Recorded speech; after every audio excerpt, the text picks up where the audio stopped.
Hey there, this is Damien Blinkensoul with The Quantified Body. This is the show where we look at cutting-edge tools and tactics to improve our body's health, performance, and longevity. And we do this with a quantified perspective, always looking for data such as biomarkers for real evidence. So we avoid the trap of following anecdotal opinion and just hoping for results. But we also don't wait for science to prove these tools without a doubt via gold standard double-blind studies, which can take many years to surface. Instead, we try to find a middle ground on this show, looking for biomarkers and data that you can use to track and give you more confidence in results and what you're doing. We have guests that range from academic researchers and experts in the biomarkers, the tools, and the tactics to real-life experimenters who have done their own biohacking experiments and tracked biomarkers to show their results. Today, we're looking at biofeedback using heart rate variability. We're looking at its use primarily to reset the nervous system and use as an antidote to different types of stressors, whether it be modern day chronic stress, aka the all-time on syndrome, or infections or other problems in our lives. We compare the use of breathing techniques to other tools like meditation to improve HRV, and thus the biofeedback aspect of it. We'll also talk about how biofeedback enables us to learn what yogis historically spent decades learning in a matter of weeks. And this can be applied to athletic performance, productivity, health issues such as headaches, irritable bowel syndrome, insomnia, and asthma and inflammation, and on, as you'll see today. Today's guest is Richard Gevirtz, PhD Professor of Health Psychology at Alliance International University. He's been working in HRV biofeedback for nearly 30 years, and he's published over 40 papers on biofeedback during that time in areas such as mind-body feedback, stress disorders, clinical protocols for biofeedback, anxiety disorders, and autonomic control. It's a great interview. I thoroughly enjoyed it. I hope you enjoy it too. If there is a topic that you would love us to cover on this show and we haven't done it yet, then please reach out to me. You can contact me via email at Damien, D-A-M-I-E-N, at thequantifiedbody.net, or just hit me up on Twitter at biohacks and let me know what you'd like, and I'll try and get it on the show for you. To get the show notes from today and any other episode, go to thequantifiedbody.net/episodes and click on the episode you want, and it's all there. Interview transcript and free download, links to absolutely everything, and summaries of the biomarkers and tools and tactics. I know it gets tricky on this show, so we put all of the details in there summarized, simplified for you, so make it a bit easier to follow. Lastly, if you want all of that bundled into a newsletter, which you get automatically anytime a show comes out, just head over to thequantifiedbody.net/newsletter, pop your email in there, and it's done. The Quantified Body. New technologies are bringing us more and better data on our bodies every day. This data promises to help us make better decisions for better health, higher performance, less disease, and greater longevity. In The Quantified Body, we explore this promise to find out where it is creating real-world results, improving bodies, and improving lives. Richard, thank you so much for joining us today. Glad to be here. So I wanted to get a quick background behind what you do. How did you learn to do what you do, these studies in this area? How did you first get into it and learn to do it? Well, I started as an undergraduate studying with a famous psychophysiologist named Peter Lang, who was one of the founders of the field of psychophysiology, which is basically different than neurophysiology because we're looking at physiological measures indicating psychological parameters. So in those days, we were measuring heart rate, but not beat by beat heart rate, just average heart rate, and muscle tension, temperature, respiration. And then I went to grad school and got waylaid a little bit into another topic, but eventually I came back to psychophysiology and began working. I was in Minnesota at the time, and I was near the Mayo Clinic, and I ended up working with a guy who's been a lifelong friend, Mark Schwartz at Mayo Clinic, who was doing biofeedback. It was sort of the beginning days of biofeedback. And in those days, we were doing just muscle tension and temperature and breathing, not even heart rate in those days. That was interesting. We were doing work on chronic pain mostly, and then relaxation techniques with finger temperature. So I did that for a number of years, but became a little unhappy with it because it seemed very limiting. And I had a background in heart rate. And as the technology got better, We realized that we could measure heart rate in a much more sophisticated way. And actually, in the beginning, I was collaborating with Paul Lehrer, my colleague at Rutgers University. And we were sort of fascinated by this. Also, we were good friends with Stephen Porges, who is kind of this polyvagal theory guy. We were fascinated by this idea that the action wasn't in the sympathetic nervous system as much as in the parasympathetic nervous system for day-to-day stress. And that went against everything we had been doing up till then, which was really calming down the sympathetic nervous system. So as the technology built and we realized there was really an incredible amount of information in beat by beat heart rate, then he and I began developing this idea of looking at beat by beat heart rate and feeding it back to people. At the same time, in cardiology, the measurement of a beat to beat heart rate was growing rapidly. And so we benefited a lot from all of the cardiology research showing that healthy hearts had this very complex, somewhat chaotic looking pattern to them, and that represented mostly parasympathetic nervous system. Great. So to take a step back a bit, what is biofeedback and what are the benefits that you're seeking through using that? Well, biofeedback in general is feeding back physiological information to a client or subject and having them try to modify their physiology based on what they see, based on either wiggly lines on the screen or some analog, a rocket ship going up or a train moving or some other visual or auditory signal. In the early days, what we were doing is teaching people to relax their muscles more profoundly than they might be able to do naturally. And we did that by feeding back information from voluntary muscle activity from electromyograph. And then we used finger temperature because it turned out by learning to warm your hands, you could shut down the sympathetic nervous system. And the sympathetic activity produces vasoconstriction. As you learn to vasodilate, you begin to generally accompanies relaxation. So people would focus on their hands to. Yeah, they would focus on mental techniques to warm their hands. It's interesting. And it turned out that they could both cool and warm their hands at will.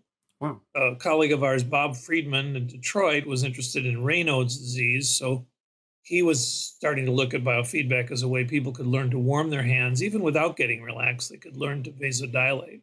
And he studied the mechanisms of that and actually found fairly detailed mechanisms of how people they warm and cool their hands with different mechanisms.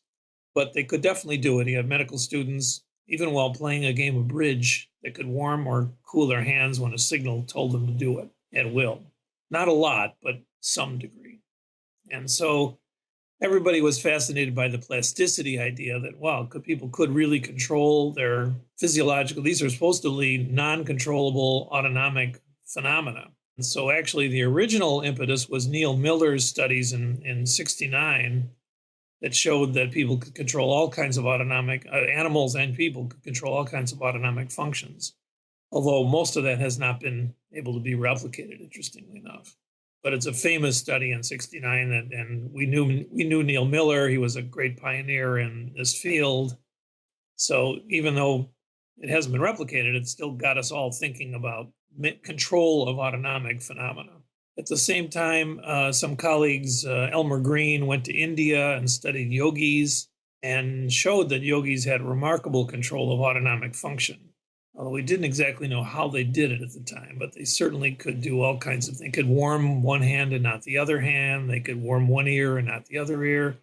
They could do a trick that looked like they were stopping their heart, which was actually just a muscle tension that hid the ECG. So they would. So the ECG wouldn't pick it up because of the way they were beating the heart? Yeah. So it looked like they were actually stopping their hearts, and they weren't, but Right. It was still pretty amazing. And they also had great control of heart rate, and they could control heart rate. So it looked like maybe people could learn to control heart rate. And that was our first foray into that idea. Right. Did you ever look into how the yogis had learned that? Was it meditation or mindful? Purely meditation, yeah. It was, various kinds of yogic meditation with a lot of breath, a lot of pranayama. Was this like sort of fire breathing, the fast breathing and things like that? All kinds of breathing techniques. Right. Fast breathing, nasal alternation, nasal breathing, slow breathing. But the thing we eventually discovered was if we asked the yogis to do what they do to get calm and centered, and whatever language we could use for that, they always did the same thing. They always breathed very slowly, somewhere between 4.5 and 7 breaths a minute. Whatever breath rate they chose, they always used exactly the same breath rate within a half a breath. And they could do it even during distraction. So one of our colleagues had this one yogi who would put skewers through his tongue and through his arm and his neck and still maintain this exact breath rate through the whole thing. Oh. But was he making new holes in himself with those, or is it? Yeah, little tiny holes, but he could prevent bleeding. And it wasn't a fake because I was right there next to him and I felt those skewers and I saw him do it. Wow. I think he learned certain places to put them that didn't bleed and that would quickly close up again. But they could do this without any outward sign of pain, without any physiology changing. It's just remarkable. So, but then we realized that there was some potential for control, and that sort of set us off in this pathway. Great. I actually used a machine where they look at the blood flow in your forehead. And I don't know if you've seen that same biofeedback mechanism. You can play this little computer game and it'll go in the right direction when you're increasing the blood flow. Yeah. So the question about that technique is whether it's really just measuring forehead and dura blood flow, maybe peripheral blood flow, or is it really going deeper into the brain to measure cortical blood flow? And I think that's still to be decided. Right. Great. So the claims are that you're getting the first centimeter of the cortex. I don't think that's been shown myself. So, but something varies. There's no doubt about it. And people can learn to control it. So blood flow was one of those techniques that the yogis could control. And remarkably, sometimes there's one yogi could make one ear get very warm and the other ear stay the same, and then he'd switch ears. Yeah. And how he did that, he could never tell us. He just willed it. But that's pretty remarkable. That is, physiologically, you're not supposed to be able to do that. There's no evolutionary reason why we should be able to control an autonomic function like blood flow. So somehow the brain could learn to do this through some remarkable meditative techniques. Wow. Yeah, this is pretty spectacular. I didn't know it had these yogic roots, because it's always like, I've read a lot of the yogi books and some of the books on science of yoga, and I wanted to try it, but I wasn't sure there were actual benefits, and I didn't know what the benefits were, and it went through all the history and stuff. Quite interesting to see that some of that matches up, that spurred on your interest in the area. Right. And actually, we're trying to encourage better science because, they think they know it all and they can cure everything. And I think the chances are that they've definitely gone to some very remarkable things, but others probably not. Right. Yeah, because it's interesting because it's split into different types of yoga and all of this, and which came from the actual practices. And I understand some people injure their lower backs and things like that. So there's some parts which seem are not good and other parts which, as you say, could be good. So right. There's a way to go to figure that out. Very tricky for science because they don't have standardized methods. So we just got a paper from a group that kind of a yoga called reflective exercise. Okay. And it's got some Indian name and it's claiming fantastic results with athletes. Here's just a completely different one. They use reverse diaphragmatic breathing and with all kinds of claims with really not much science behind it. And I'm an associate editor of the journal Applied Psychophysiology and Biofeedback, and we try to encourage people to send us some good scientific papers. We would love to see what the mechanisms are. So there is just a recent paper just coming out in Frontiers looking at the neurophysiological mechanisms in yoga, a pretty extensive review by a woman named Schmazl, Schmazl. And there's lots to be learned, that's for sure. But I think it's an area that will be studied more frequently. Great. Yeah, thanks for the reference in that paper too. So that'll be interesting to read. So you've been focused on heart rate variability biofeedback for a while. What is that in comparison to what the other stuff we've been talking about? Yeah, so first, the important point for the listeners is that heart rate variability measurement is completely different than heart rate variability biofeedback. So the measurement is a very big field, very dominant in parts of cardiology. And the underlying idea is that healthy hearts have tremendous complexity in their patterns of beat-to-beat activity. And you have to actually look at it beat to beat to see this. If you go to the gym and do your average heart rate, that doesn't pick it up at all. So beat to beat heart rate is healthy heart rate is characterized by great amounts of complexity, many different oscillators that are contributing to the pattern. And you almost need nonlinear, for some heart disease things, you need nonlinear methods to look at these really complex patterns. And there's a guy named Ari Goldenberger who is pioneering this in cardiology and has amazing results with different heart disease in terms of seeing how it varies. But so the measurement is of interest to us because we do measurements on people with different disorders, and the disorders we're interested in are more psychophysiological or stress-related disorders, and they do show up with poor heart rate variability quite often. Are we talking about RMSSD here, or are we talking about? Yeah, so there's three classes of measurement. One is called time domain measures, which are fairly simple. They just look at the beat-to-beat variability. The most common one is SDNN, standard deviation of the normal to normal R wave beat. A little more sophisticated one of the same type is called RMSSD, root mean square of successive differences. The difference between the two is that the second is an integral measure that seems to be a little bit more dominated by the parasympathetic nervous system. SDNN is simply all forms of variability. It's just a standard deviation of beat-to-beat differences. Quite simple, actually. You just get a column of interbeat intervals in milliseconds and take the standard deviation. And that's still very widely used and is a powerful epidemiological measure. RMSSD is a little bit more sophisticated because it picks up a bit more of the parasympathetic nervous system. Then there are frequency domain measures, a second class of measures, and that's where you look at what the frequencies are of different rhythms over time in the heart rate. It gets a bit more complex then. So you have to kind of print out a sequence of beat-to-beat heart rates and then look at the frequency characteristics of them.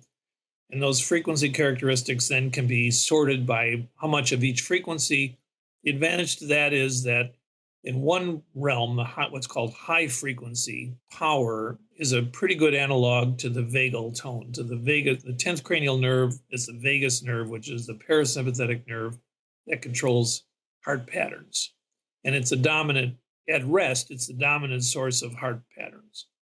So by actually being able to measure the amount of vagal tone, we can look at things that are of interest to us, especially in psychophysiological disorders or in anxiety disorders, depression, because those things are all diminished in those disorders. So better vagal tone is better and more control. Exactly. Yes, good vagal tone is in general. Now it can be a rebound vagal tone like in asthma, which is too much vagal tone that shuts down the airways. But that's just a poor amount of flexibility in the autonomic nervous system. So the goal is very flexible, resilient autonomic nervous system, not necessarily more tone overall, but we do see less tone. We do see less Right. vagal tone, however, in a number of disorders. Right. So I think another scenario where high vagal tone may not be a good thing is adrenal fatigue. We've discussed it on the show before. Yeah, that could be, as I say, in asthma, if you get a sympathetic surge followed by a giant parasympathetic rebound, it shuts down the airways, and that's not healthy. So there are some situations like that. Some kinds of stress are vagal stress. For instance, if you show somebody a video of a fake shop accident where this shop teacher is putting a piece of wood through a circular saw, and we see him about to saw off his finger, people rate that as very stressful, but they don't get a sympathetic surge. They get a parasympathetic surge from that. Interesting. Similarly, for a vagovasal response, people who faint when they see blood or get needles, that's a parasympathetic response, not a sympathetic response. So the system is adaptive to what's important. The vagal system is trying to preserve blood, shut things down, but that can be a stressful response too. So we don't want it to just think stress is sympathetic. Right. So in terms of the heart rate variability mechanism you're looking at, which approach have you been? So now the measurements we use the same as everyone else, but what we found is that when people, well, I'll tell you an anecdote that's a fun anecdote. So Paul Lehrer went to Russia to visit his son who works for the State Department, and there met some people doing some of this heart rate stuff, and they had kids breathing very slowly and improving their vagal tone in front of computers in St. Petersburg. And he couldn't understand why that would work because it seemed like it would kill them if they had asthma. These were all asthmatic kids, but they were getting better. So he tried to understand that better. And eventually that led him to a guy named Evgeny Vashilo, who was the cosmonaut physiologist. And he was observing heart rates and respiration rates in the cosmonauts. And by some chance, one of the cosmonauts was a bit of a meditator. And every day in space, he would suddenly see these patterns of heart rate that were completely unusual. Big peaks and valleys, very slow, big peaks and waves of valleys. And so Evgeny called up and thought the guy was dying or something. And he said, no, I'm just meditating. So luckily, he was also an engineer and a physiologist, and he began studying these patterns. And at the same time, we were doing the same thing, but we didn't quite understand it. But he helped us understand that at certain slow breathing rates, there is a resonance produced in the cardiovascular system between several different oscillatory systems. The main one is called respiratory sinus arrhythmia. It's like a brake accelerator. And every time you breathe in, the brake goes off. When you breathe out, the brake goes on. If you think about it, it makes sense. When the brake goes off, heart rate speeds up. When the brake goes on, heart rate slows down. And why wouldn't you want heart rate to be speeding up when you have oxygen available for gas exchange? And then when you're breathing out, there's no oxygen available. Actually saves you something like 350 million heartbeats over a lifetime. And this rhythm's called respiratory sinus arrhythmia, RSA. And it's a normal pattern that we can see in normal resting heart rate. But when you breathe somewhere between 4.5 and 7 breaths a minute, that pattern becomes greatly exaggerated. And what Vashilo figured out, and then we built on, was that at those rates, you're getting the phase angle between the baroreceptor, the blood pressure rhythm in your body, and the breathing rhythm in your body are exactly at 180 phase angle. So what's happening is you're breathing in, heart rate's going up, then it's going up even further because blood pressure is at the exact right angle for blood pressure to go down to make heart rate go up. And then when you breathe out, the opposite happens in the other direction. And so these unexplainable shifts in the cosmonaut, it was like going from 65 beats a minute to 95 beats a minute in each breath cycle. Giant peaks and valleys. And so you can't get that by, people would think based on the description you gave, I breathe in and it goes up. So I can't take a really, really big breath, hold it for 20 seconds and then breathe out and get a higher peak and trough. No, because the timing isn't right. It's like a metronome.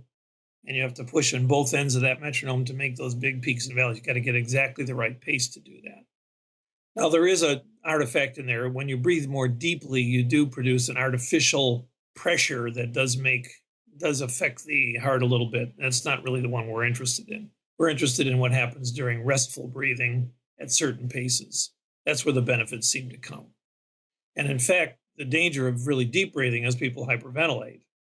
And then that has negative effects on them. So we really try to prevent hyperventilation at all costs. So and it turns out that everybody has their own unique pace where breathing in and breathing out at that pace produces the biggest peaks and valley, the exact right phase angle between respiration and heart rate. And when you go into that particular rhythm, it seems to have tremendously beneficial effects. Again, we often say this is a brand new idea that's 2,500 years old because this is exactly what these yogis were doing. And these yogis have remarkable cardiovascular systems. None of them are hypertensive. We've never found one that's hypertensive. If you take them to high altitude, none of them get altitude sick. At least of the ones that colleague Luciano Bernardi is a cardiologist in Italy, and he took, funny story, he went to Bangalore and found 12 yogis and got them to agree to go up to high altitude. And first thing he found out is that yogis are prima donnas, that they wanted to be pampered. Thought they were going to be very stoic and not care what material. No, they wanted certain kind of cot, certain kind of food. They didn't like the fan.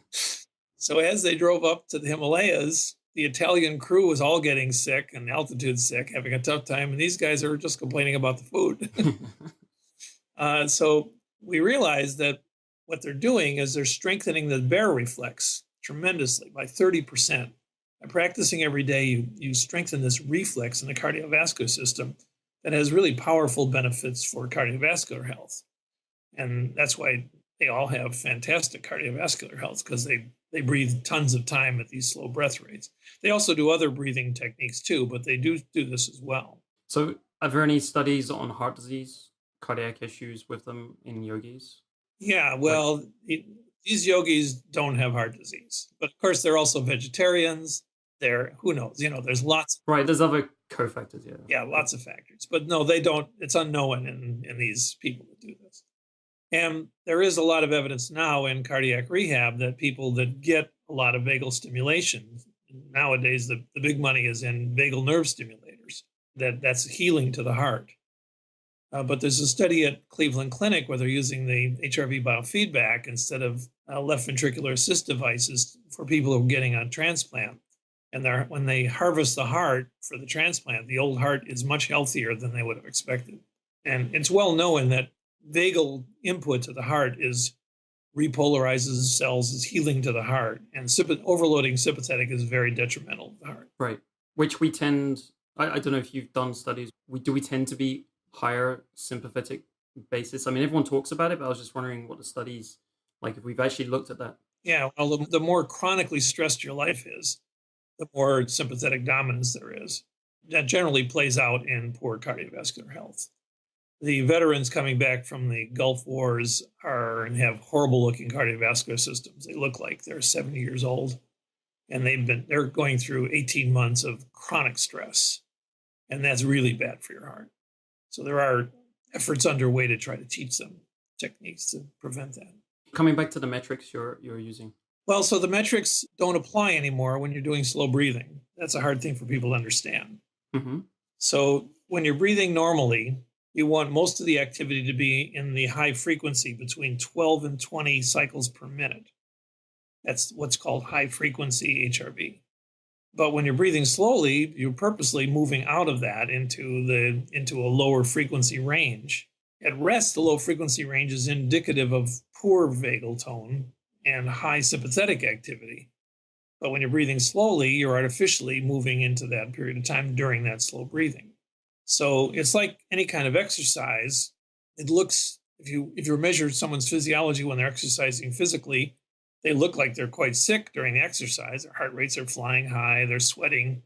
But of course, we know that when they stop, then everything gets more resilient and more fit. So the same thing is true for the autonomic nervous system. This is kind of exercise for the autonomic nervous system. And as long as you do it on a regular basis, you produce quite a bit of resilience, flexibility, and health in that system. So the metrics fall apart completely when we do the biofeedback. You have to completely ignore them and start looking at a different sort of metric then. And so then what we want is actually all the activity in the low frequency range, which is in the 4 to 7 range. So the activity we look at then is what we call a meditator's peak in that range, just a single peak of great magnitude in that low frequency range, which if you took it if that was your normal breathing, that would be a sign of ill health. But during this slow breathing, it's a sign of accomplishment, of being able to do the technique. So it's a specific frequency.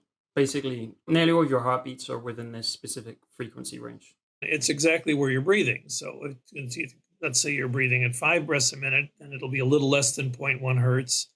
If you're breathing at 6 breaths a minute, it'll be exactly 0.1 hertz. If you're breathing at 7, it'll be a little bit higher than that, or something in between those. And that's exactly what you see. The breath dominates that peak. And then you want that peak to be the exclusive peak in your heart rate and as high as it can be during the slow breathing. Does it matter exactly where it is? You just mentioned? Yeah, for each person it matters because they have to find their resonance frequency. So what HeartMath calls coherence, the point of coherence, we call resonance frequency. We think coherence is not exactly the right word because it means two things going together, coherence. And it is two things going together, breath and heart rate, but they don't measure breath. So we think really what you're doing is producing true physical resonance in the system between the baroreceptors and the breathing rhythms. And that's where the big benefits come during that slow breathing. So you said, is it different for different people? You said they have to find. Yeah, we've had some people at 4.5 breaths a minute. That's what their peak is. Some at 5, some at 5.5, some at 6, some at 6.5, some at 7. And we've done various studies to see where the frequencies are. They tend to be in the 5.5 to 6 range for most people. Smaller people tend to have a little bit higher frequencies. Very tall people have lower ones. It's like a violin versus a cello. There's different resonances. That's not a perfect relationship. So what we do in the biofeedback is we test at every breathing frequency. In the other systems, what you do is just sort of trial and error, try and find something that produces the most coherence, say, but we actually systematically don't do it that way. We systematically go through either in some order. I like to start at 7, and we do a few minutes of breathing at 7, then 6.5, then 6. And at some point, the pattern falls apart. It's too slow. So we go back up another half beat until we find somewhere within a half a beat of the proper frequency for that person. Yeah, where they're getting their highest peak and trough. Exactly. Right. And the phase angles are correct. And it's also the one with the smoothest heart rate patterns. Right. So that does show up in heart math. They're using a plethysmograph just to look at the beat, the pulse beats. But I think it does hold up that the smoothest, biggest peak valley differences is usually where it'll be. And so you have it like, does that work with smooth breathing as well? Yes, you have to master, and we try to teach diaphragmatic breathing. Smooth, restful diaphragmatic breathing works better. If you overdo it, you hyperventilate and then you lose the effect. And if you can breathe with your diaphragm, it's much easier to breathe more slowly if you actually get your diaphragm in action. I think some people will know the HeartMath device, the M-Wave or the Inner Sense, because that's very consumer focused. And with that one, you have a score. Basically, you can get up to 11, 16 if you're getting to a high. And so it's basically, when mapping that to what you're saying, is the higher their score means just the higher the peak and the trough. Yeah, well, yes. Or what they do is actually measure the frequencies, and then they take the low frequency that's in the range of that breathing divided by all the other frequencies. So it's just a percentage of activity in the low frequency range, but which correlates very highly to the peak trough difference as well. I see. If we compare that to what you do, do you use a specific device or devices? Yeah, so we use one of many different biofeedback devices. The advantage we have is we can actually we measure 4 channels usually, or 5. So we measure heart rate beat to beat based on an EKG, not a PPG, right? So you can either do it based on a pulse. The problem with the pulse is that you have to decide when the pulse starts and stops versus an R wave of an ECG, which is a very distinct event to start and stop the clock. So if possible, it's good to use an ECG, which we do. So we use beat to beat heart rate. We use respiration. We have strain gauges for respiration. We look at finger temperature and skin conductance, that's sweatiness in the palms of your hands. And all of those are useful indices for what's happening. So if you can, the devices that just use the single channel heart rate, the M-Wave, MyCom Beat, number of other ones that are out now, are fine. They work, but it's certainly not as good an information as if you're using devices that have the 4 channels. Right. So you're using clinical.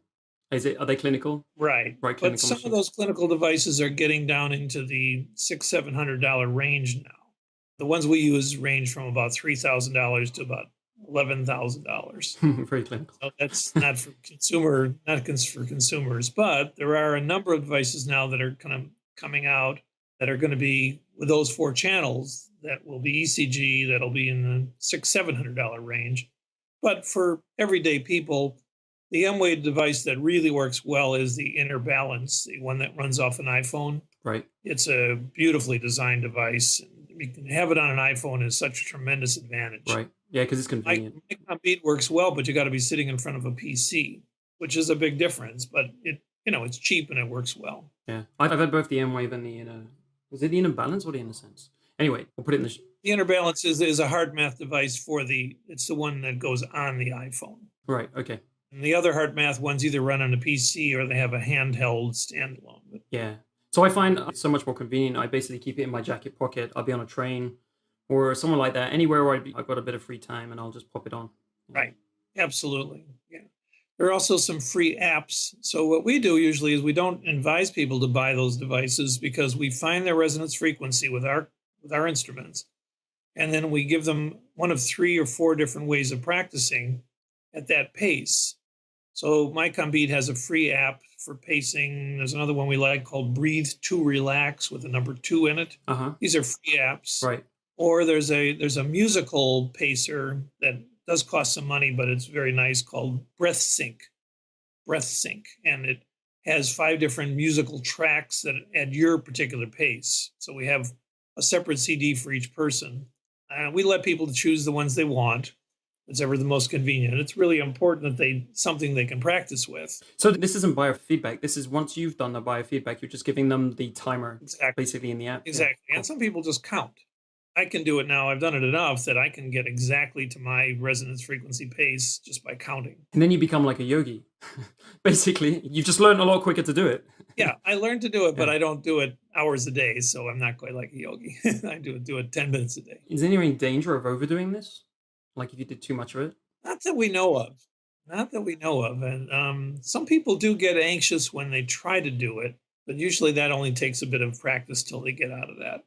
As far as we know, there doesn't seem to be any ill effects of this, but people have worried about it and perhaps overstimulating the parasympathetic system, but it doesn't really do that. It just gets you better balance in the system. Right. Like you said, it well, because I was just because when you said it was like exercise, like kind of like hormesis in a way, right?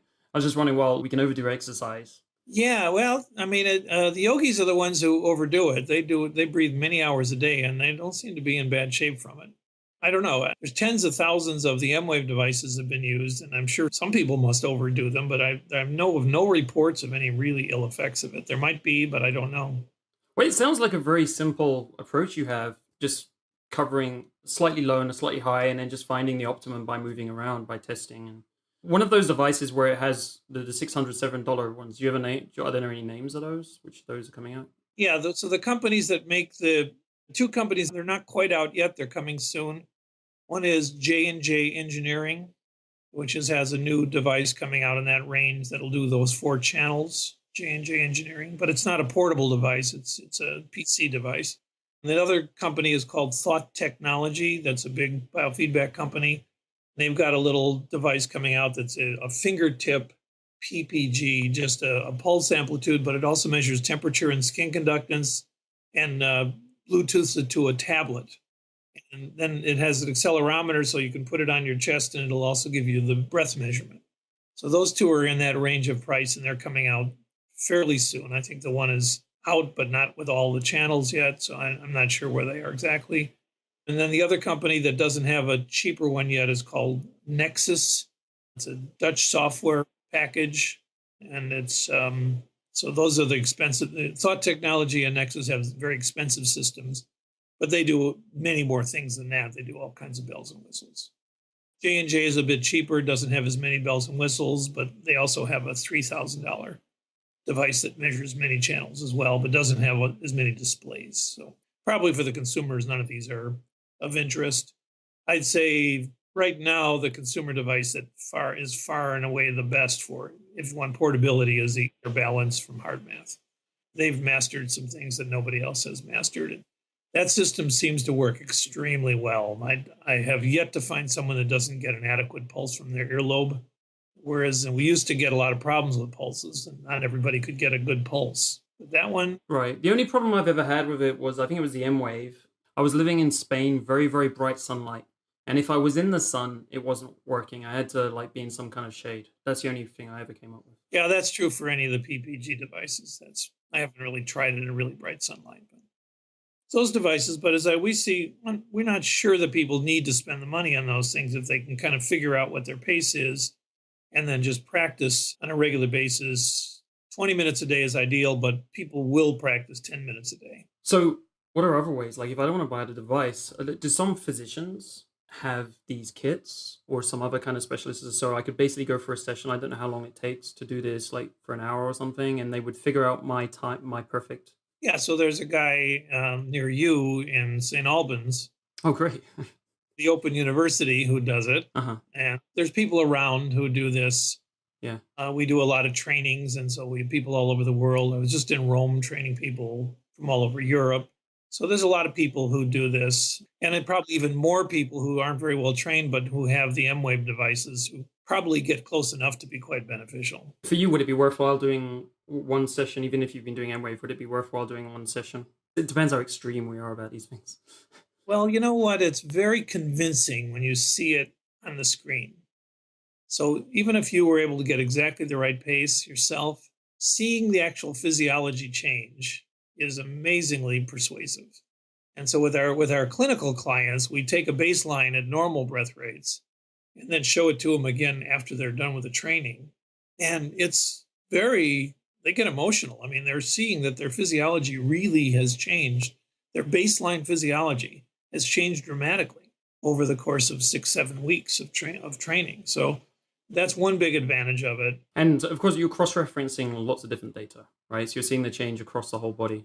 Is there ever a case where you see the change in just the ECG and you don't see it, rather the EKG, and you don't see it in the other areas? Or is it like, are you cross-referencing that data? Or is it more just to make sure? Yeah, we cross-reference it with skin temperature and skin conductance, fingertip temperature and skin conductance. Sometimes we don't get those. That's true. Sometimes they don't click, and that may just be they're being nervous in the session or something when we're measuring them. And some people get very small changes in heart rate variability, especially older people. So it's actually a very small quantitative change, but they seem to get the same clinical benefits. So as we get older, that those peaks and valleys definitely go down. And even if you're quite fit, and I'm a bicyclist, I ride 110 miles a week. I've been monitoring mine for 20 years. It's going down. Despite my best efforts, it's going down. Even with all the training. So you're not able to get the same peaks anymore. Right. It used to be 15 valley to peak for me, 16. Now it's like 11. It's just little by little by little, it goes down. But the good news is it does, in terms of the clinical benefits, it doesn't seem to matter. As long as you're training at that right frequency, you seem to gain the clinical benefits of it. It doesn't necessarily mean you'll live forever, but it seems to help with a lot of parameters. So that's similar to RMSSD, which declines over age as well. Exactly. Yeah. And that's exactly why it does. Exactly. And any of those indices would be measuring somewhat the same thing. Great. So you spoke about people doing this for a number of training sessions. What would be a typical someone wanting to do this? Now, how long would it take? What's a typical protocol you'd put them through to learn when you take them on? We need one session to make sure we have the right frequency. Then we send them home with the practice techniques, whatever, any of the ones they want. And they come back the next week and we just make sure we've got everything right. Because sometimes 1 week of practice will change it a half a beat and we want to just fine tune it. Some people are very sensitive to that, others are not. So then now the rest of the time was depending on what they're coming in for. I mean, so if they're athletes, we now start to use some sports psychology to integrate it into sports psychology. So I work with a lot of rhythmic gymnasts who get very nervous before they go on. Those are the ones with the hoops and the clubs and the hoops, that funny sport. These are little girls, basically, and they get nervous. I mean, they're quite young. 11. Yeah, they're like 11, 12. Right. The coaches are Bulgarian usually. So these are these cute little... They're quite tough on them. Yes, they're very tough. Yeah. So we teach them the technique. They come back, make sure they have the technique. These kids are fantastic at it. They get giant peaks and valleys. They're so fit and good at this stuff. And then we sort of integrate it into the cues in their routine where they tend to get nervous, and what sort of pairing it together with some sort of a sports psychology intervention. So that might take a few more sessions. So you're getting them to trigger it at just the right moment where they would normally get a bit more anxious, but you trigger it just before or something. Yeah. Exactly. And we have to work out how to do that. But for somebody who just wanted to do it for their own benefit, we probably could do it in 2 sessions. And as long as they keep practicing, they do very, very well. They keep practicing. And right. So they come back for a session of half an hour, or like... They come back for an hour. That's what our standard session is. But we usually talk about other things during that hour and hook them up. We also want to get a baseline again. So we try to distract them and just get them breathing normally. One of the problems is if people don't breathe normally, you can't get an adequate baseline from them. So if they breathe slowly, it messes up the RMSSD data. It messes up all their data.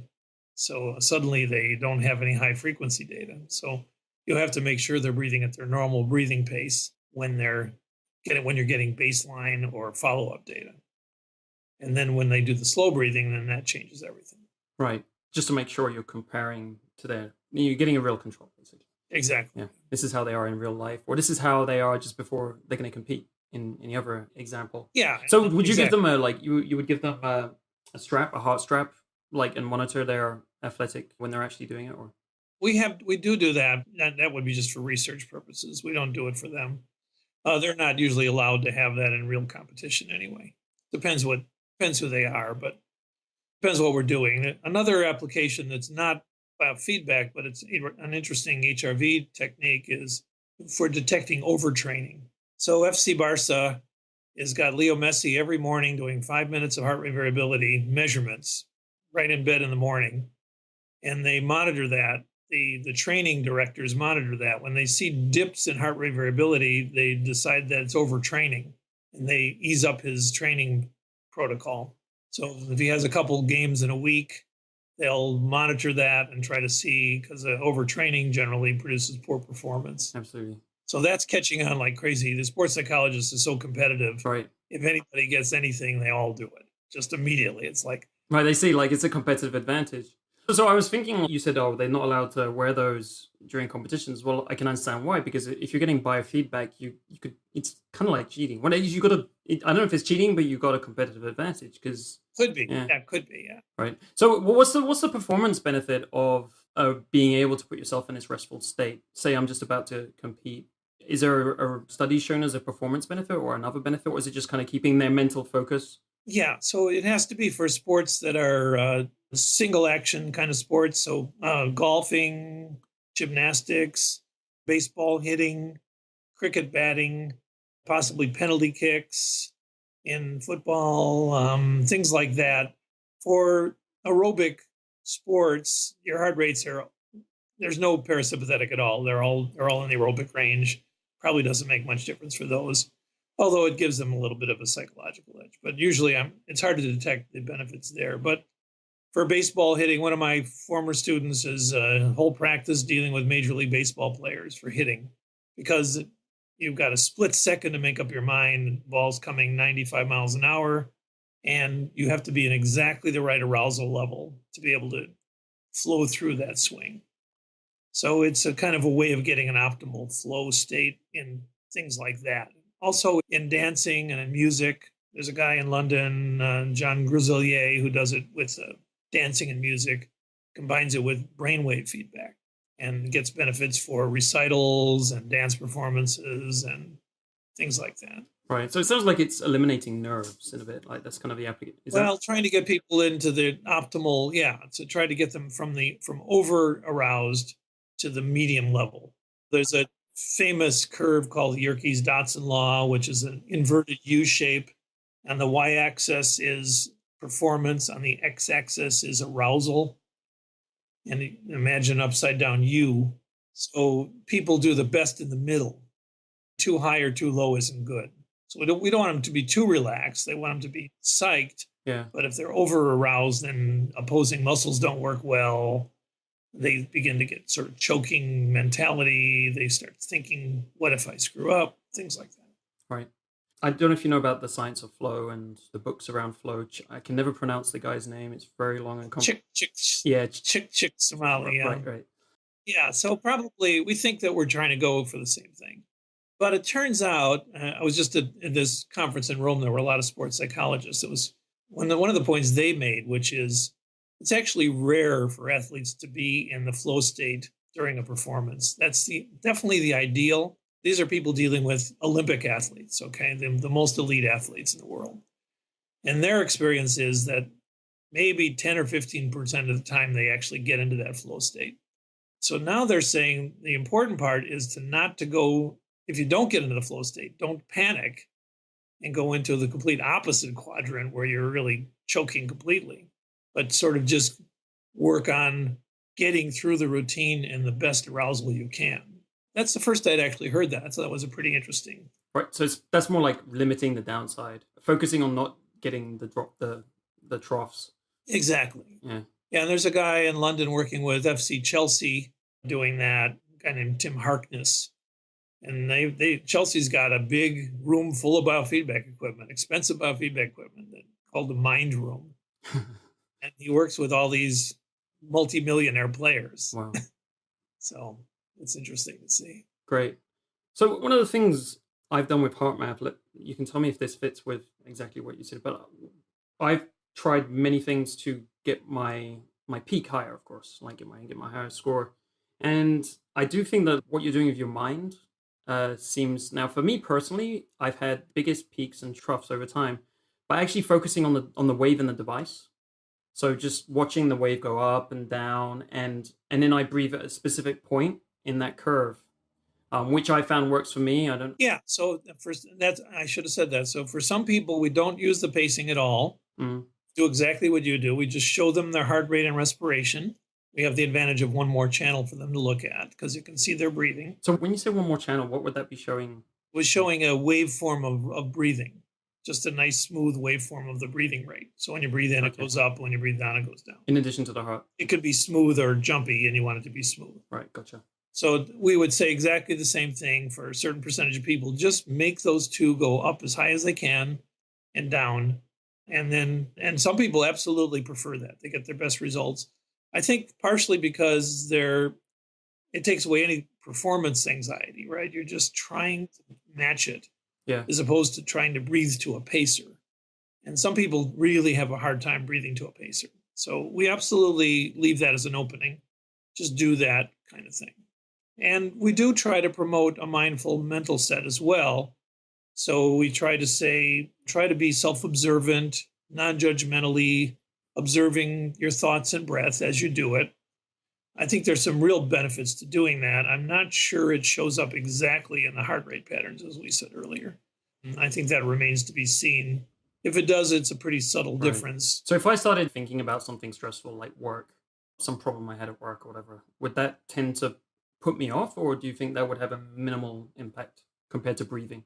As long as your breath remained the same. Right. It probably would be very hard to see as long as your breath stayed exactly in that same pattern. Now, of course, it might interfere with your breath pattern too. Right. That's So yeah. and then you'd see it for sure. But if you maintained your breath pattern exactly the same, you'd probably have a very hard time seeing very much in there. Whatever it is subtle. If there is something to that, it's probably quite subtle. What do you think about the connection between the brain and the breathing pattern in this case? By taking on this physiological breathing, do you think it will naturally affect the brain? I don't know if you've got this research related to that or put you in a different state of mind as well, as long as you maintain that. We're working on that now, and it's definitely we're finding pretty dramatic effects.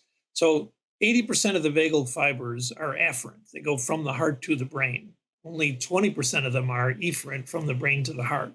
And this is something HeartMath has definitely pointed out, and we agree with them on this completely.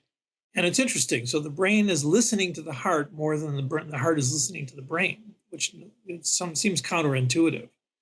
But they're both part of a central autonomic system that integrates frontal lobe and some limbic system activities into the brain function. So really, it's silly to treat them as separate systems. They're an integrated system. And so it appears that this technique has a powerful effect on the vagal afferents going into the brain, right? So that the brain states are quite dramatically affected. So we recently have published one study, and we're just about to publish another, where we look at a brain wave called an evoked potential. It's a very short term for 800 milliseconds, and you do it with repeated stimuli. So in this case, we take the filters off. Usually when they do EEG, you take the filter, you put a big filter on to get rid of that heart wave and the heart rate because it messes up the EEG. But we take that off and let it mess it up. And you can see a very giant spike in the EEG for every heartbeat. Well, there's another wave that comes right after that, 250 milliseconds after.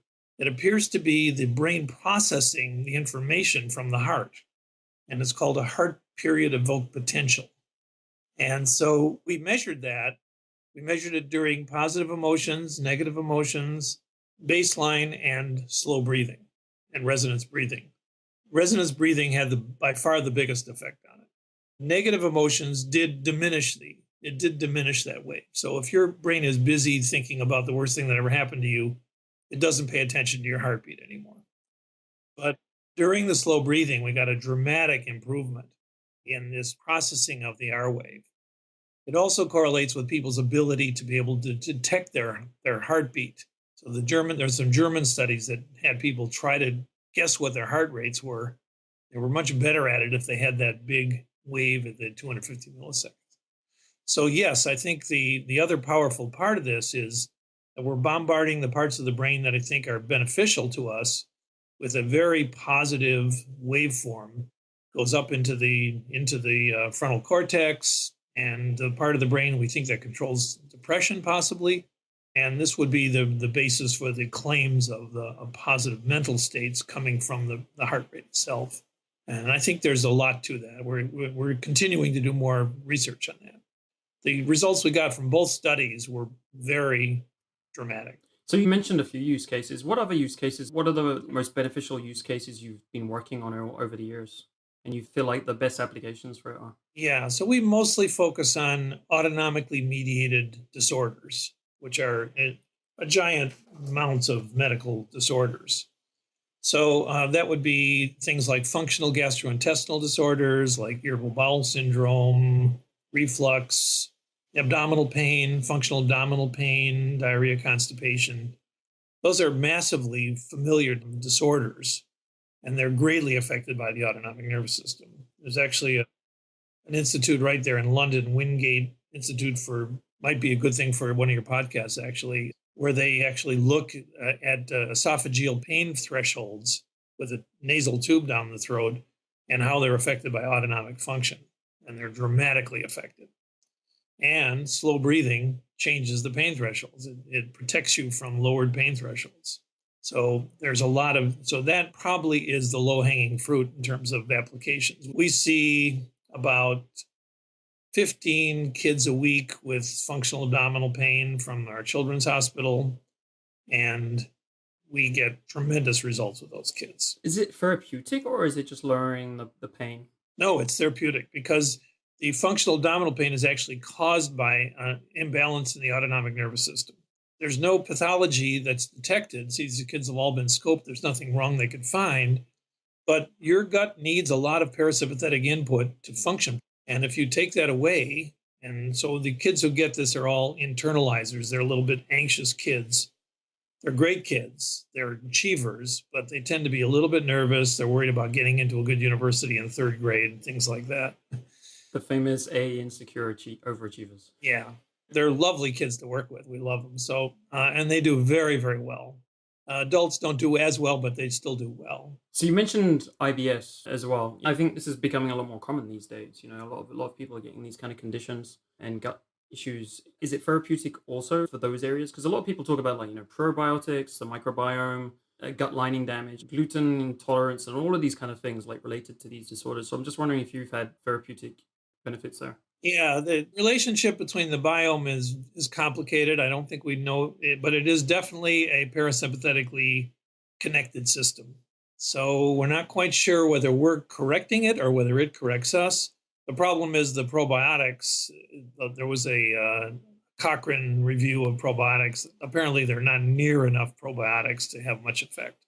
Right. To really change the biome. But the biome definitely affects the brain, no doubt about that, and probably through the autonomic nervous system. In fact, we know it does through the vagal afferent system. So I think in the future, we will be pairing up with better techniques for improving the flora of the gut with these kind of techniques that we use. To kind of come at it from two different angles. From both ways. I think that would be quite powerful. So you are seeing permanent improvement in these cases like IBS and stuff. But do they have to keep up the practice in order to maintain it? We thought they did, but then when we did a follow-up and we asked them with more in-depth questioning, it turns out they just use the technique whenever they feel symptoms coming on. They don't actually continue to practice very often. Some kids do, but a lot of them said, oh yeah, I keep on practicing. And we asked them, what does that mean? They said, well, whenever my stomach gurgles, I do my slow. Okay, but so that's a good thing. That's a good thing. That means that there is something that you're fixing basically. And so you don't have to constantly just maintain the practice in order to maintain it. What we don't know yet is whether the kids with these disorders are at much greater risk for adult IBS.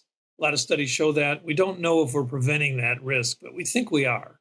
We've had some 5 to 6 year follow-up with some kids, and they seem to be doing just great at that point. So hopefully that'll move on through their lives to be quite beneficial. Are there areas you've looked at where it wasn't effective? You mentioned depression. Has it been effective in those kind of neurological things, or? I didn't think it would be, but my students wanted to try it. And I have a lot of doctoral students.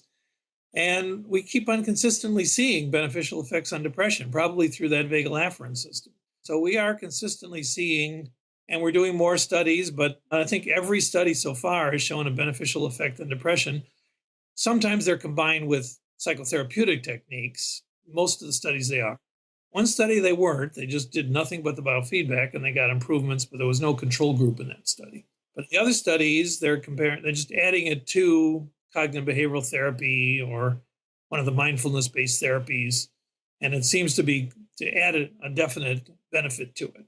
And in one study in China, they compared it just slow breathing without finding the right frequency to finding the right frequency, and the frequency finding had better results than just slow breathing, even though that did help. So there's some indication that technique specifically might be beneficial. It probably is not very helpful. It's no more helpful than palliative techniques for chronic pathology like nerve pain. Probably not very beneficial for people with Crohn's or chronic IBD, inflammatory bowel disease. There's possibly an effect on the inflammatory system. There's a guy named Kevin Tracy that has traced this cholinergic immunological system. There's a lot of interest in that now, but we have not been able to show yet that it has any benefit on immunological function, but it may be. There's research coming out now that's indicating it might have an effect on one part of the immunological system. There's a vagal part of that system that may help. And if it does work, it would probably be that it would be helping the system from going bonkers. Sometimes people's immunological system turns on and doesn't turn off again. Those are autoimmune diseases.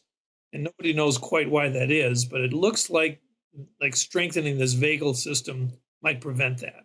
That would be big. It might help to reset it. There's some claims of that. I would say the evidence is just beginning now. So other disorders, it doesn't seem to help for atrial fibrillation for some reason. That's kind of a nerve conduction of the heart itself. Pacemaker's not involved. So in my age, all my friends are getting atrial fib. I've tried it on all of them. It doesn't seem to help very much. So that's one of those. And there's probably a number of physical disorders that it doesn't really help.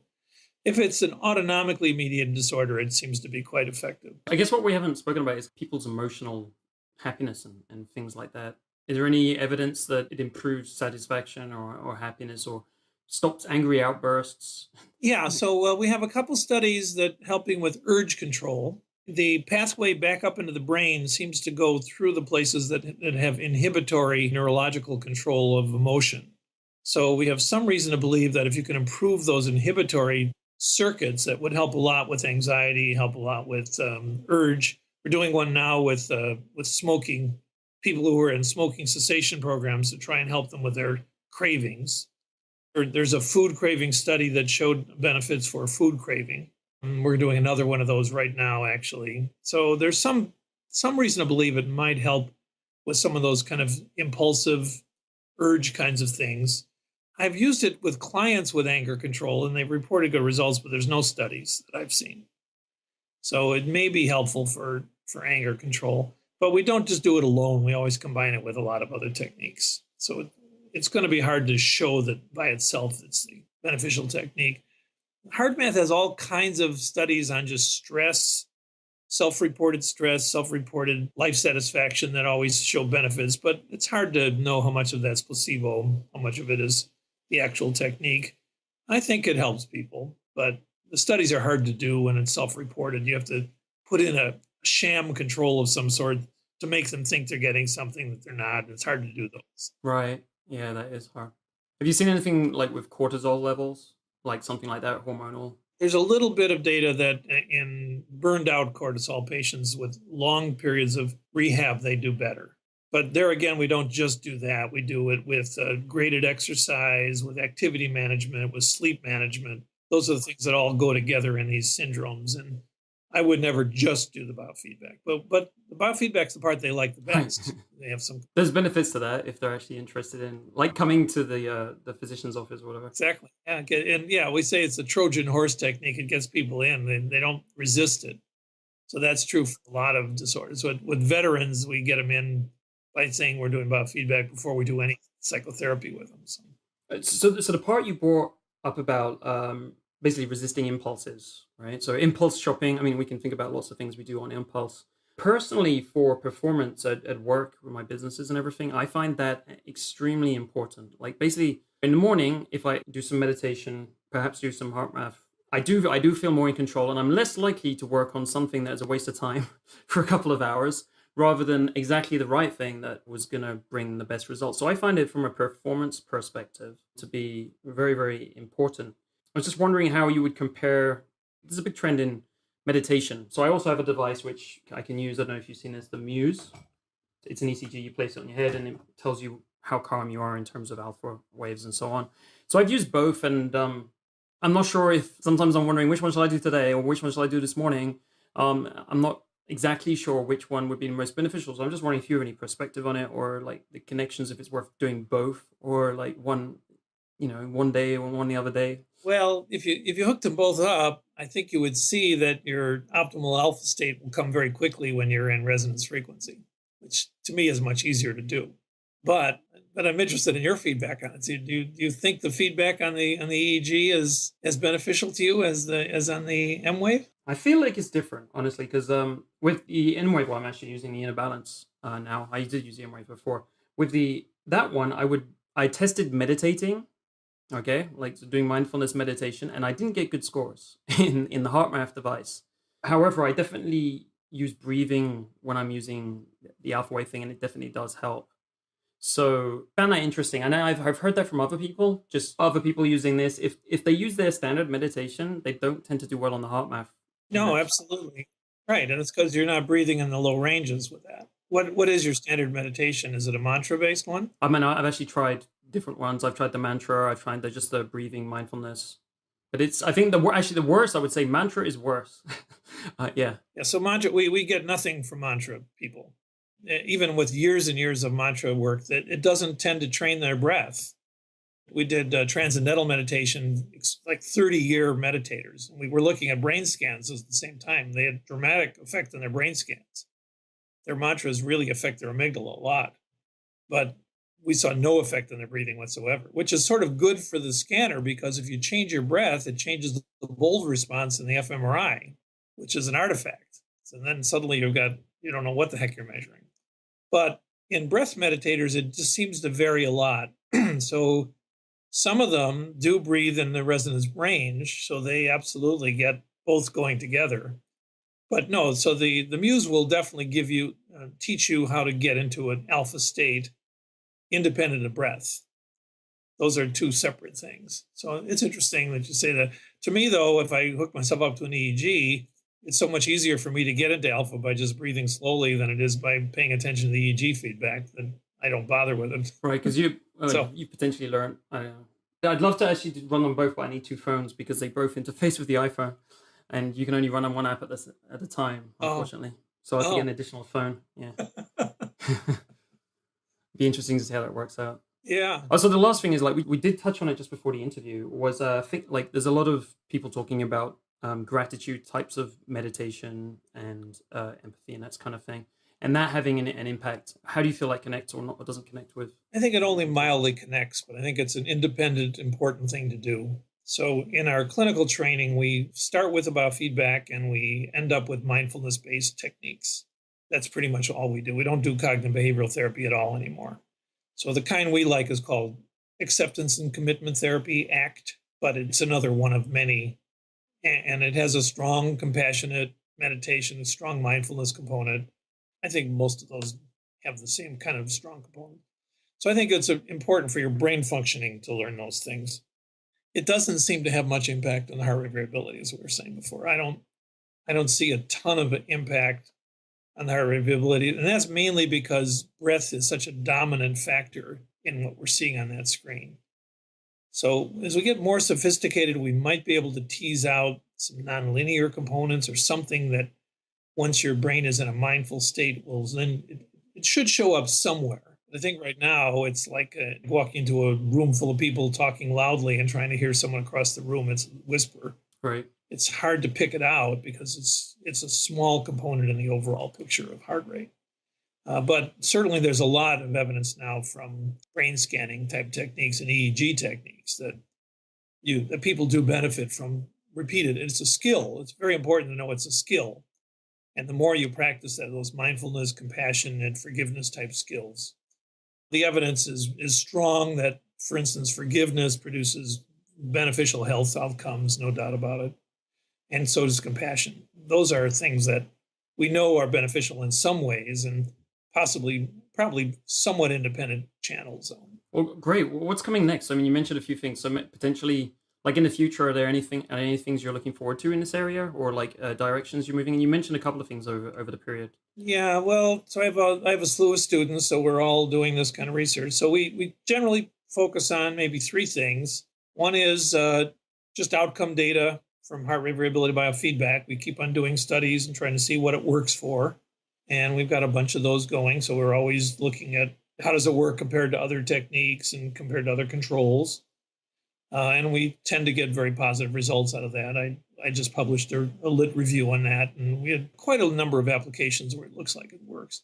We don't have much big funding, so we have to do little small studies. Big pharma is not too interested in this technique, as you might guess. As skills, not pills is our motto, right? So, and then the second one is mechanisms. So it's sort of in reference to how does it work? What are the other mechanisms here?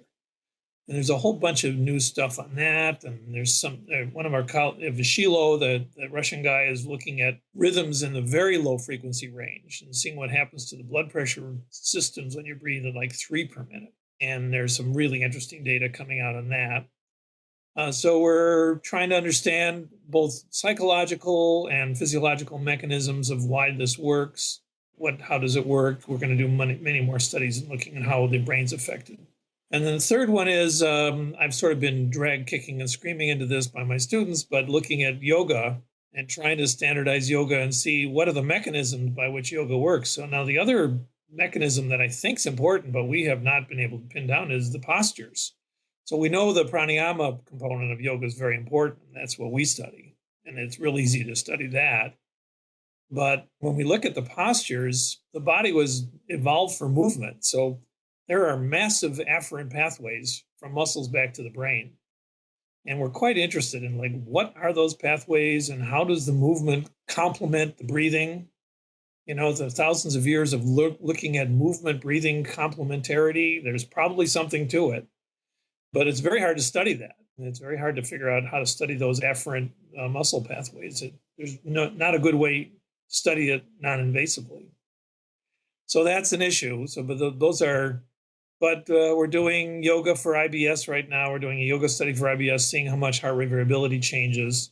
So these are students who are very proficient in yoga. They are instructors, and they beat me up until I let them do an examination on yoga.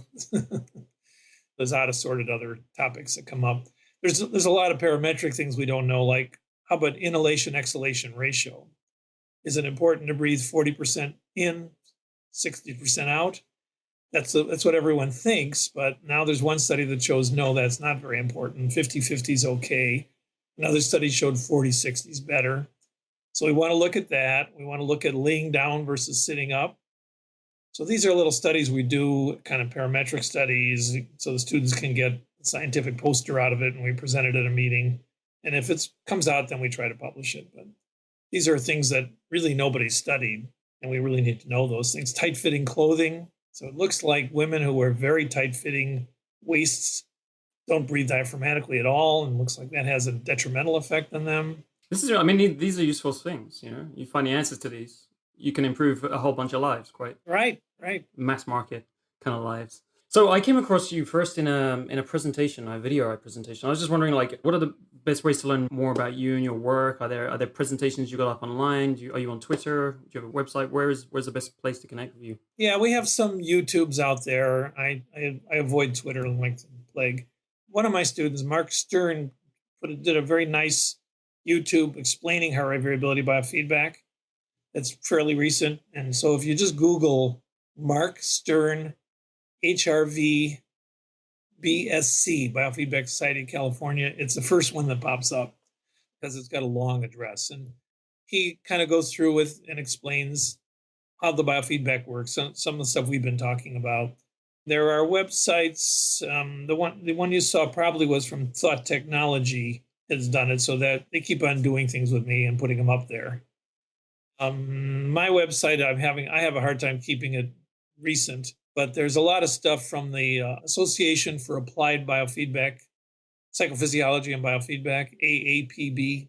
So we're just coming out with another magazine, a whole magazine on all the articles on HRV, and they tend to be lower level, not quite as scientific. And then we publish things in regular journals all the time. So HeartMath has a lot of stuff too. So a lot of their stuff is really good.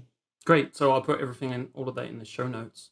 Is there anyone besides yourself? You've mentioned a few people already, but is there anyone else you'd recommend that people look up to learn more as well? Well, my colleague Paul Lehrer, Lehrer, we've been co-conspirators in this for years and years and years. So everything one of us does, we share with the other one, and he's got a number of students who are doing it in different areas. I've got a number of students too that are out there. So it just depends on what area you're interested in. But I think those are probably the major sources. There's a woman named Ina Kazan, Kazan, in Boston, who published a book of combining biofeedback with mindfulness techniques. That's a really nice book. I helped review it for the publisher, and she did a very nice job in that book. And she's using our techniques pretty much. She's taken our workshops, but she's quite an accomplished mindfulness-based therapist, and she put that all together in a book that she's published. Yeah, that sounds great. Thank you for that. So just a little bit about you and how you approach data in your life. Just wondering if there's any biomarkers or anything you track, could be HRV, could be other things that you track in your life and kind of use it to make decisions or just to keep track of where you are at personally. Well, I do check HRV, but it's kind of discouraging since it goes down as I get older. I just do it. I do it sometimes because it's easy just to hook myself up. I do the breathing on my own. I don't need any devices anymore to do it, so I do the breathing myself. I have a heart rate monitor for my bicycling, which is a little bit useful. Actually, by now I know exactly which hills produce which heart rates, so I actually don't bother with it a lot of times. I know exactly where my heart rate is from my bicycling. I monitor my blood pressure regularly just because it's a risk with aging. But that's all I do. I don't monitor any other biomarkers. I suppose I could do overtraining, but I don't think I'm in danger of overtraining. So possibly I do. And sometimes on Saturday I ride with a group that pushes me too far. I probably would have lower heart rate variability on Sunday morning, but I know that because I feel crappy. Right. There's just some situations, we've talked a lot about HRV on the show, as you've probably seen. And there's some situations where I find I'll have a low HRV in the morning and I feel okay, and it'll hit me probably at lunch or a little bit later. So I'll have 4 in the morning I was okay, and my HRV says you're not okay. There's a few times like that. It's been a how would you say, a forerunning signal for me. Yeah, because what it's picking up is vagal withdrawal, right? So one of the implications of this is what makes people have ill effects, unless they're in war or something, is not sympathetic overactivation as much as vagal withdrawal. So the minute you get up and you have a big, busy day of stressful things in front of you, you don't get a big surge of sympathetic activity usually, and maybe during a presentation you might, but what happens is your brake goes off. So your vagal brake is off, and if it's off for about 90 minutes, your body doesn't like that. And so it'll show up in whatever the most vulnerable body system you have is. So for the gut problems, it shows up in gut problems for those people. But if you have like a trigger point, it'll show up in trigger point pain. Or if you have performance issues, it'll show up with not feeling sharp in your performance. So I think that's what you're picking up. So probably it would be a good idea if you wake up with that to do some biofeedback. try to get yourself back on track, or break up the morning sometime with 10 minutes of slow breathing. Maybe combine with some alpha and just do that as a middle of the day break is really powerful. That'll put you back in balance, and then you got another 90 minutes of messing it up again before it'll start to affect you again. 90 minutes is a total guess, but that's what we say. Yeah. That was great. Thanks. Some very useful tactics there and to keep me performing. Just the last question here. What would be your number one recommendation for people to use if they want to use data in some way in their life to improve their health? What would be the one way you would recommend doing that? Well, you could, from the inner balance actually has it's tricky, but you can get heart rate variability data out of it. So if you wanted to monitor your heart rate variability on a daily basis, it probably would be interesting to some people. It's a lot of trouble. There's a free software program that you can load it into called Kubios, Kubios HRV. It's a Finnish program. It's free. You can download it on your PC, Kubios. And then you can actually export heart math data or any of the other device data to that, and it'll give you for resting level data, it'll give you actually a very respectable heart rate variability profile with all the measures we talked about and many more. So if somebody was really into it, they could do that on a regular basis. It's a little tricky how to get the inner balance to output that data. You have to write to Roland McGrady, and he'll give you you have to load something to do it. It's not meant for that, but it can do it. Or if one of the other devices would do it easily. That might be something that would be worth keeping track of. Although I think really in the long run, just how you feel, you know what's going on.